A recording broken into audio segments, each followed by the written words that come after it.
Just giving us a second real quick before we get into this. This show right here would be about proving that God is a man, not just any man, a powerful man who leads nations.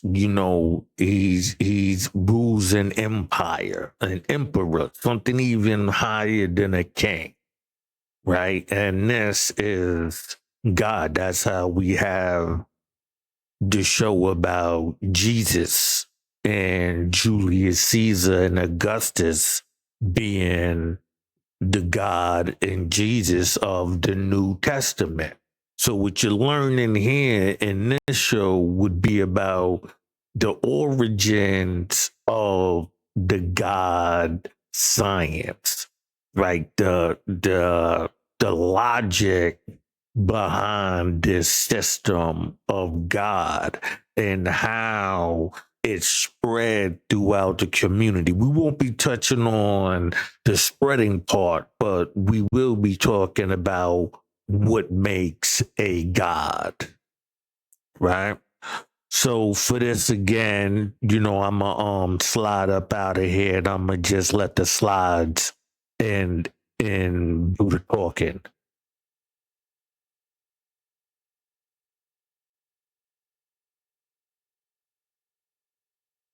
Okay, now first off, I wanted to start off with emperor, right? This is not a slide. This is just off of the internet. It goes, a sovereign ruler of great power and rank, especially one ruling an empire. He became an emperor in 1930. He is regarded as one of the greatest Roman emperors, right? So now let's get into God by design. Now I'm gonna let you know this whole thing right here is actually my book, right, that I'm working on. So I'm giving it to y'all so you can go around and have the information, right? So this section right here probably has 27 slides, but we won't be going through all of them. God is a powerful man. Let's look inside the scripture and let's see what it says. So God created man in his own image. In the image of God, no, in the image of God created he him. Male and female created he them. And God blessed them, and God said unto them, be fruitful and multiply, and replenish the earth, and subdue it, and have dominion over the fish of the sea, and over the fowl of the air, and over every living thing that moveth upon it. Now, I want to give y'all, some insight on this, but I don't want to make it feel like I'm offering information that is not there yet. So after this, I will be showing how this is, basically a kingdom set up and telling its subjects to go out there and subdue anybody who is not under this rule and make them become a part of this rule. Right. So the first gods were wise men. Now, I know I said an emperor, but the founders, the ones who laid the foundations, are also gods. We'll, for the sake of argument, call them the lowercase g, but they're really not. They're just as powerful. It's just that they never got to see the fruition of of their dream of having this empire, right? So the first gods were wise men. After gaining knowledge, Adam went from field worker to a house servant. But of the tree of knowledge of good and evil, thou shalt not eat of it. And for in the day that thou eatest, there shall surely die. And they were both naked, and man and his wife, and were not ashamed. For God, thou knowest that in the day ye eat thereof, then ye eyes shall be open, and ye shall be as gods, knowing good and evil. Now, the reason why I read that part is to stress the fact that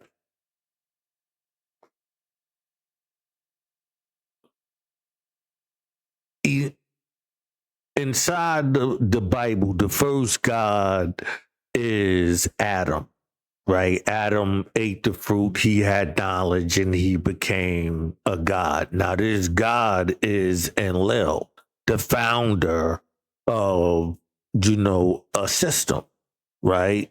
And a wise man at that. So from in the Old Testament, from Adam to Moses will be the system of God, right? The founder and those who, completed. We'll get into that one later, but for this right here, we're just going in to the makeup of God and showing how the system was already there. It never was not there. It told you what it was. It's just that it's given in a mystical form, and that's the reason why most don't understand what is being given to them, right? And when the woman saw that the tree was good for food and that it was pleasant to the eye and a tree to be desired to make one wise, she looked at the fruit thereof and did eat, and also unto her husband with her he did eat. And the eyes of them both were open, and they knew that they were naked, and they sewed fig leaves together and made themselves aprons, right? So they became servants, right?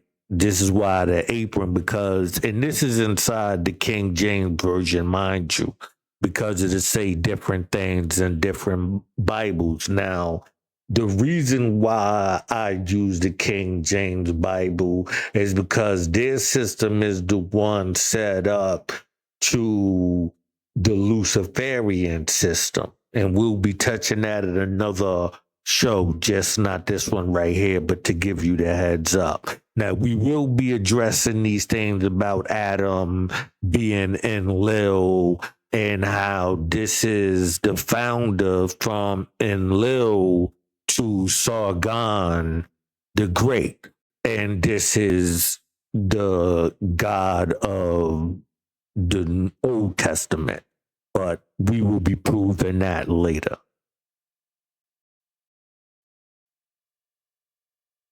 Hold on. Okay, that God is man. Look inside the dictionary, go online and look up God. What you will notice is an adorned, admired, or influential person. Now, I just showed you that influential person was an emperor, right? I've given you the show about Julius Caesar being Jesus Christ. And if you go in there, you would understand this influential, powerful person being made a god, right? Let's look at meaning.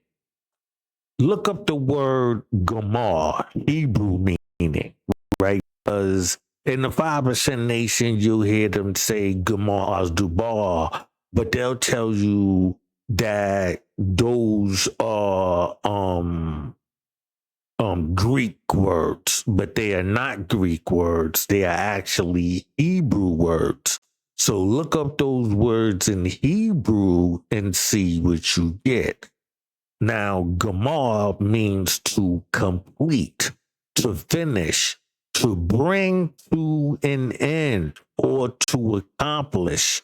It conveys a strong sense of finishing something fully, whether that be an action, a project, or a process, or even a period of time. So as we watch the Freemason as it builds a system, the Luciferian system, which I will prove, right? We can see this action of to complete and wait for the completion. As we understand what they are building, we can look around and see it under construction once we know what we are looking for, right? So now, Oz, Hebrew meaning strength or might. The Hebrew word primarily denotes strength or might, often in context of physical power or moral fortitude. It can also refer to a place of refuge or protection, symbolizing God's strength as a source of security in his people. Now, I already told you who God is, right? So now we see it in the strength, right? This emperor, this person who rules a great land with a powerful fist. The bar, Hebrew meaning. The Hebrew word debar primarily means word or speech and can refer to a spoken word, a command, or a matter. In biblical context, is often signifies the word of God or his commands. Additionally, the verb debar means to speak or declare, used extensively through the Old Testament. So now I'm giving you God, right? I'm giving you, his final command, as you say, as you might hear them say, long, no, the king is dead, long live the king, right? Now, the long live after the king is dead is referring to the king's wishes, like how he wants his empire to be ruled.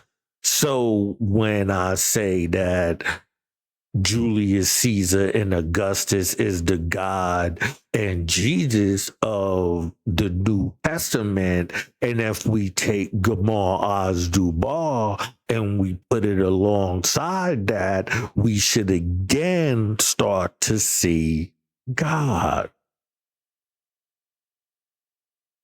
Let's look at a meaning again. Debar is a Hebrew word that is translated as word of speech in English. It refers to both a spoken word and a divine communication from God. In the context of the Bible, debar carries a deeper meaning as it is considered to be the active and learning word of God, powerful and effective in accomplishing his purposes. The word specifically refers to the careful definition of anything that allows that item, situation, feeling to be discussed or even remotely experienced by a person that have no intrinsic relation to it. Meaning, like when I tell people you must protect your third eye, because the bar in this sense is somebody being able to take a story, right, or take a situation and make it visible to a next person and they was not there to experience it themselves. So this is the bar through the word or speech. And so this is again the system after or as the system is being built and as the system is being maintained. So the system is the bar in so many words of Oz, which is the king, right? So the first gods were the scientists, Enuma, Anu, Enlil. Now remember, I told you Enlil is, the god of Adam, right, in the Bible, right? So is a major series of 68 or 70 tablets, depending on the recension, dealing with Babylonian astrology. The bulk of the work is a substantial collection of omens, estimated to number between 6,500 and 7,000, which interpret a wide variety of celestial and Afro and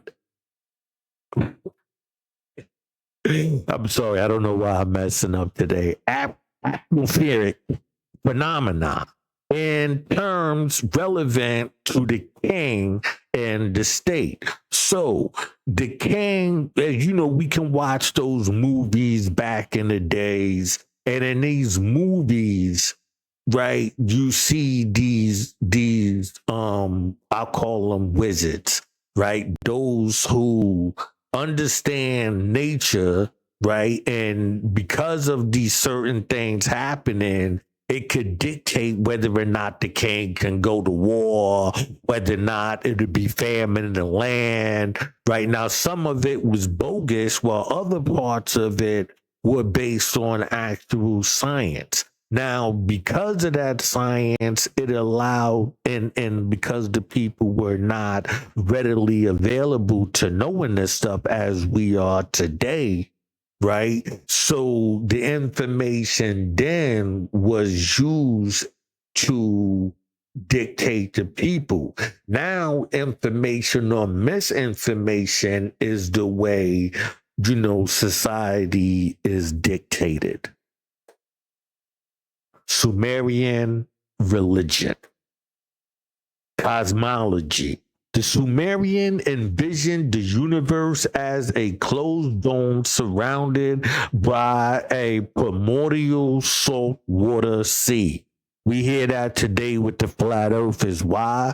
Because you also get that out of Babylon. You get that out of in the Babylonian globe.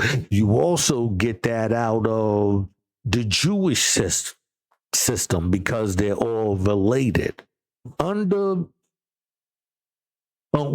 Underneath the terrestrial earth, which formed the base of the dome, existed an underworld and a freshwater ocean called the Abzu. The deity of the dome shaped the firmament was named Anu. That of the earth was named Ka. First, the underground world was believed to be an extension of the goddess Ka, but later developed into the concept of Ka. Primordial seawater Steve was named Namu, who became known as Emat. During and after third period, some ancient Sumerians believed that salt and other minerals were alive and could even think independent thoughts. Now, this is important because if we understand philosophy, right? Now, this is inside philosophy, and this is how you dictate and control a people, right? Because the philosopher is the wizard, Until the advent of hold on. Until the advent of the Lugal king, Sumerian city-states were under virtual theoretic government controlled by various N and NC, who served as the high priest of the cults of the city gods. Their female equivalents were known as Nen. Priests were responsible for continuing the cultural and religious traditions of their city states and were viewed as mediators between human and cosmic and terrestrial forces. The priesthood resided full time in temple complexes and administrated matters of state, including the large irrigation process necessary for civilization survival. So, inside this, we should be able to see that the wise men, those with knowledge, those in that field of high intellect, were the ones who were running and dictating the city states and so forth, right? So these were the runners of the time.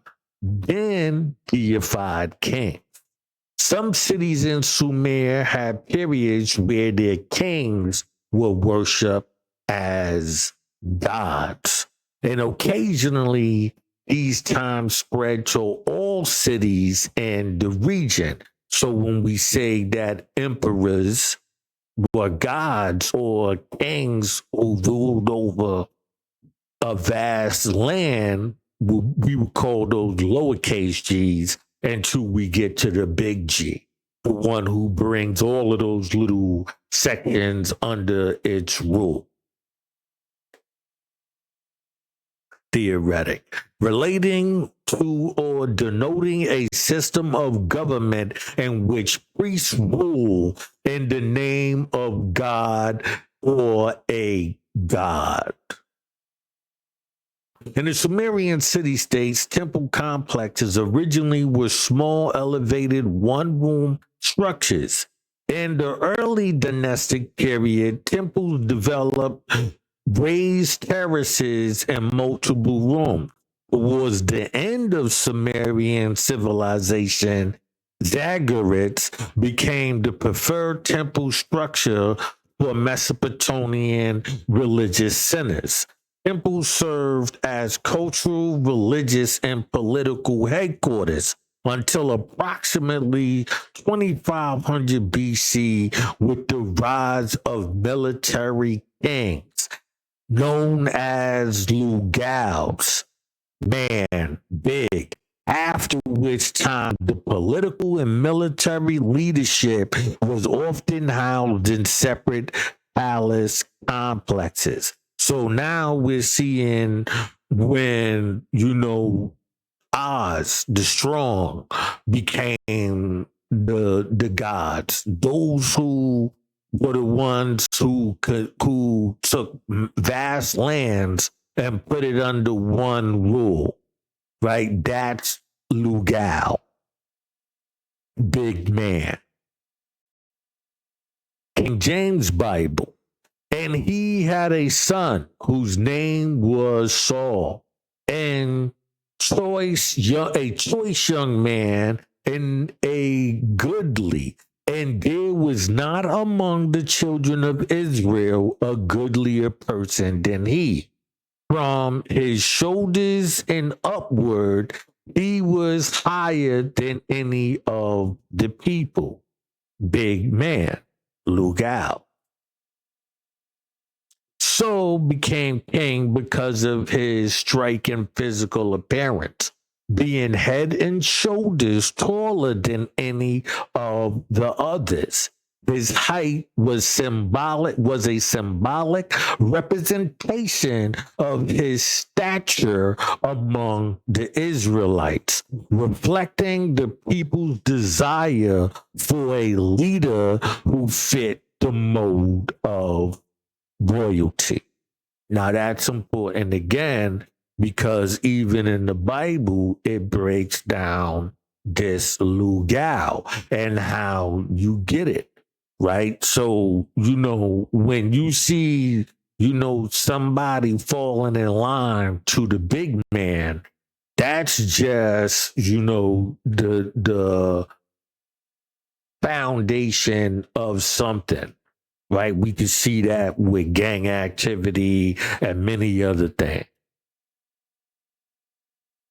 Before the beginning of kingship and Sumer, I know I said some of this, but let me say some more, right? The city states was effectively ruled by theoretic priests and religious officials. Later, the role was supplemented by kings, but priests continued to exert great influence on Sumerian societies. So, the wise men, the wizards, still had their section in society. They just got in line under the king.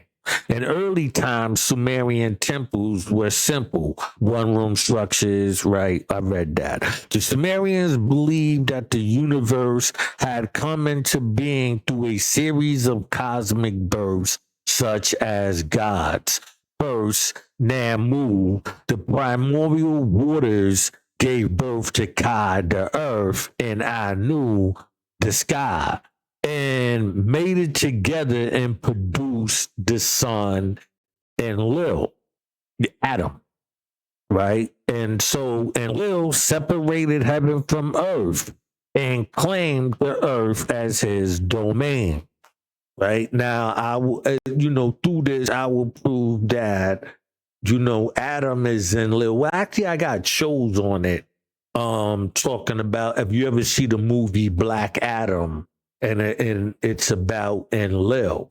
As you look at the set in the background, you'll see the god Enlil in Sumerian Texas and all of that, because Enlil is Adam.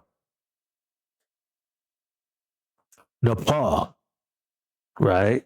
Enlil city. Remember when I said the founder, right? So was an ancient Sumerian city. It was a special seat of worship of the Sumerian god Enlil, the Lord Wind, ruler of the cosmos, subject to Anu alone.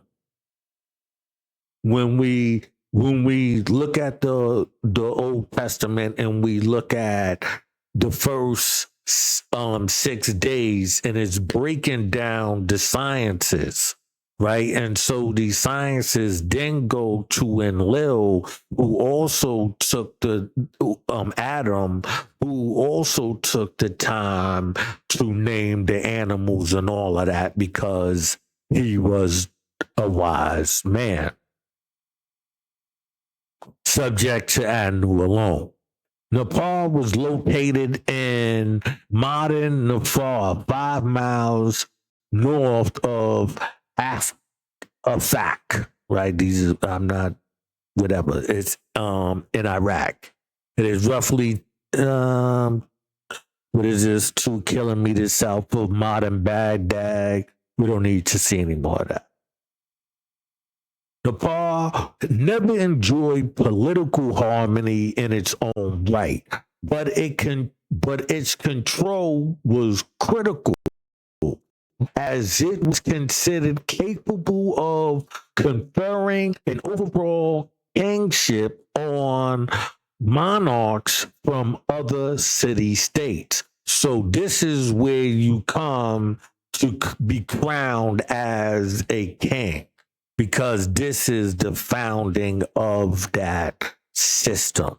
And this would be your Garden of Eden, if you would, or for the sake of argument. Or when they was ran out of the Garden of Eden, and they went into the land of Nod, right? Okay, overall kingship and monarch of the city-state. It was distinctively a sacred city, important from the possession of the famous Urk temple of Enlil.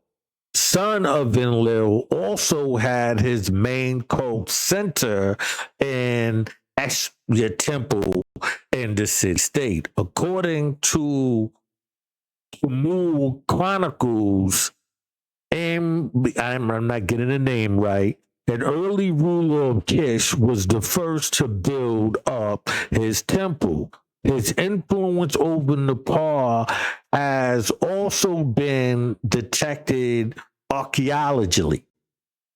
The chronicle lists successive early Sumerian rulers who kept up intimation ceremonies at the temple. Ag of Cush, son of Acme, whatever it is, I'm not going to get these names right. These are the Gilgamesh of Urk, the son of, and many others came to Nepal to become kings. Inscriptions of Lugal Sagisi, remember big man or king, right? King of Urk, respectively, and of other early rulers, and door sockets and stone vases show the veneration in which the ancient shrines was then held, and the importance attached to its position as giving a certain stamp of legitimacy on their docile offerings. Some of these rulers designate themselves as NCs or governors, right? So now we see, you get the blessing from an area and you allowed to take that system on, right? You have gained the knowledge to rule your area, understand the omens. You studied, you went to the schools, you graduated. Now you take a section.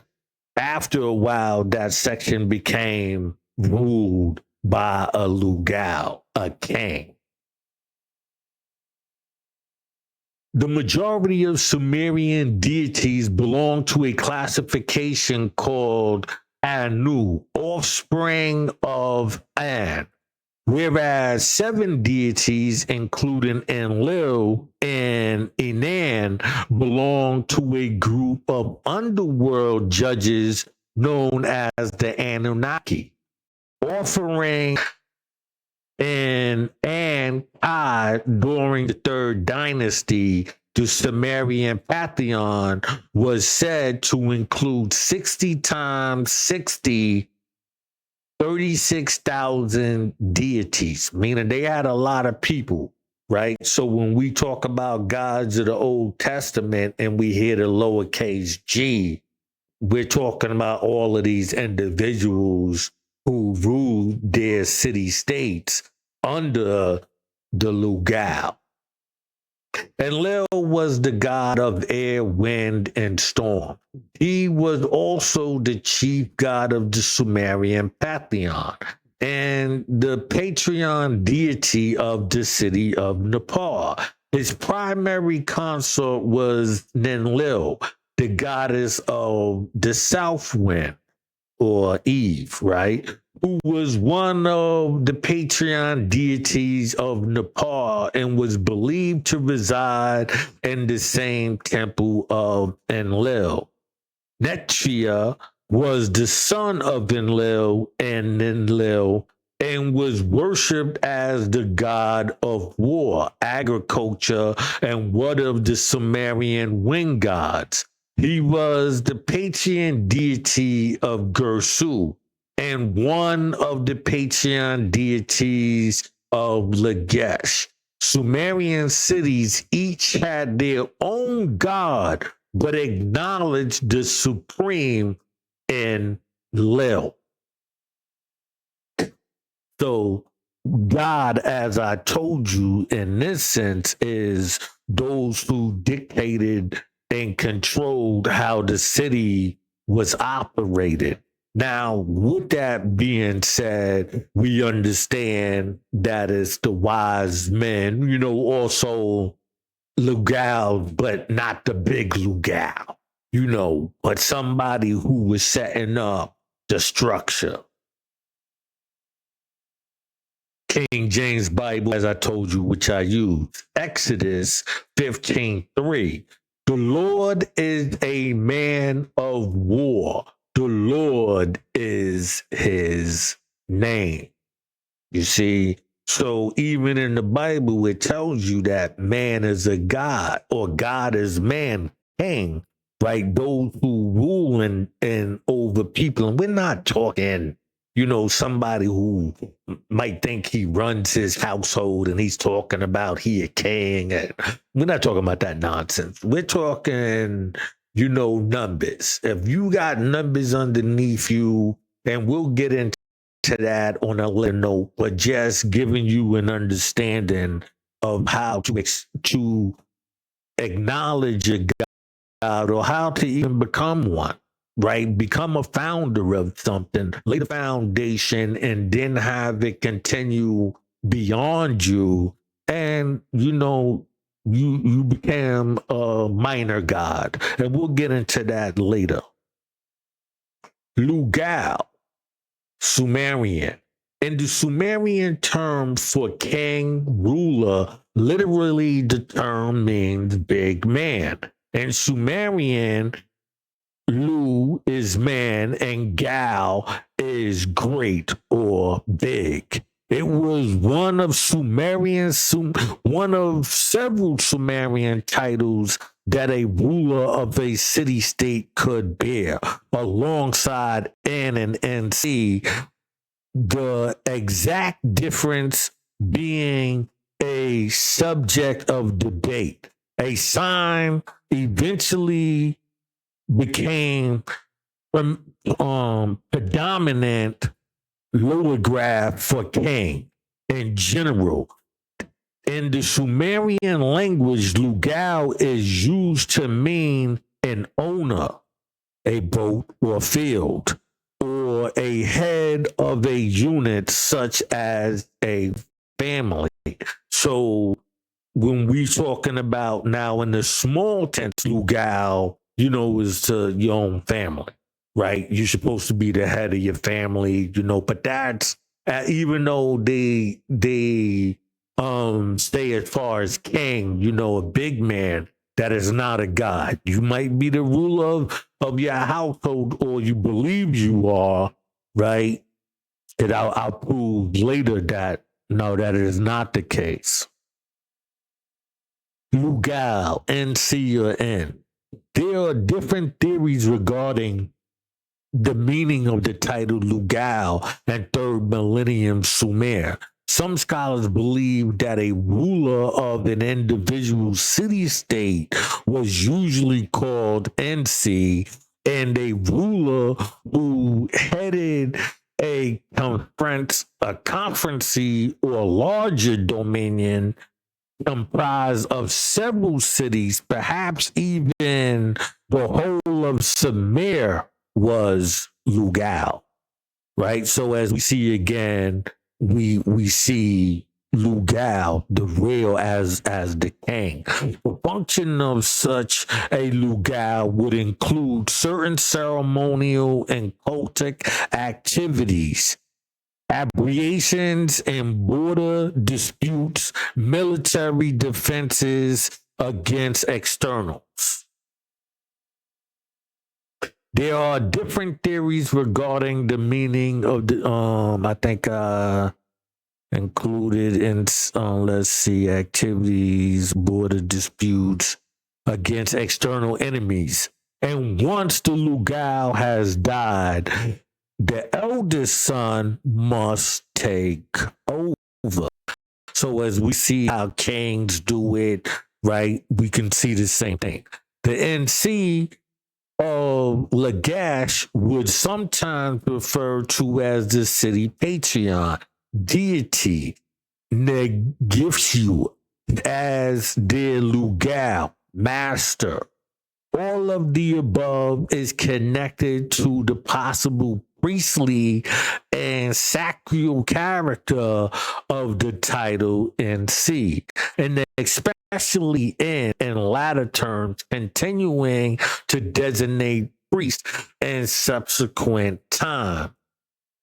Other scholars consider NC and Lugal to have merely 3 local designations for sovereign, accepted respectively in the city-states of Lagash, and as well as most of the rest of Sumer. Although the various terms may have expressed different aspects of the Mesopotamian concept of kingship, a lugal at that time is assumed to have been normally a young man of outstanding quality from a rich land owning family. See, because at that time, you had it was like the classifications were different. So to be of the wealthy class would be of the Lugal because they had the word of the city. This is who moved and shaped the city moved. That theorized that he was originally an elected war leader as opposed to a likewise elected and who dealt with internal issues. So as we see this king, right, and how, this is why they say the Lord is a savior and these things, because it ends disputes and all of that. Among the early rulers whose inscriptions describe them as Lugals are Emergesi and Mesli at Kish. And, these are other kings and several of their successors at At least from the 3rd dynasty of onward, only Lugal was used to designate a contemporary sovereign in Sumer. Enlil, who sits broadly on the white dais of the lofty dais, whose perfect of decree of power, leadership, and friendship, the earthly God bowed down in fear before him, and the heaven gods humbled themselves before him. Right, that's a Sumerian hymn in Enlil. Gods are nothing more than emperors and their laws of the land. So God would be the king Sargon of Akkad, established the world's first empire in Mesopotamia over 4,000 years ago. My next episode, when we talk about Sumer God, and the Old Testament, will prove that Sargon is the God of the Old Testament. Now, I just did a show about Jesus where the Roman Republic became the Roman Empire in 27 BCE, when Julius Caesar adopted son, best known as Augustus, became the ruler of the Roman Empire. And now the Roman Empire, as we know, defeated the Babylonian Empire. So this is how we get the Jesus system. Now, the British Empire began to share in the late 1500s under Queen Elizabeth. The empire's growth was the result of many factors, including explanation, conquest, and the establishment of trading companies. Now, we will be proving is Luciferia and setting up the Luciferian system. Right? So we gonna end this here. I hope what I did, or let me bring myself back. Right? Now, I hope what I did here was prove to you that a king is God and was set up. The system of God is the founder, right? Those who had vision, and God in the grand sense of things when we're talking about the Bible are those who completed something with an empire. So we looked at Gamar Oz-Dubar and we understand this system, or we should begin to understand it better, because now with this one, we understand what a god is. A god is an emperor, right? A god is a king. A god is a wise man. A god is somebody who has set foundation. And this is how we can look at, America and George Washington being the founder of this nation and him being the god of America. So with that, I'm going to say peace, people. You know what I'm saying? This is Granddaddy Maroon. For all my people over there on Twitch, this is Old Jaw Gritty. This is Maroon Nation. Don't forget to check out my book, Street Skelzy Knocked Him Out the Box. Available on Amazon Books right now. Peace.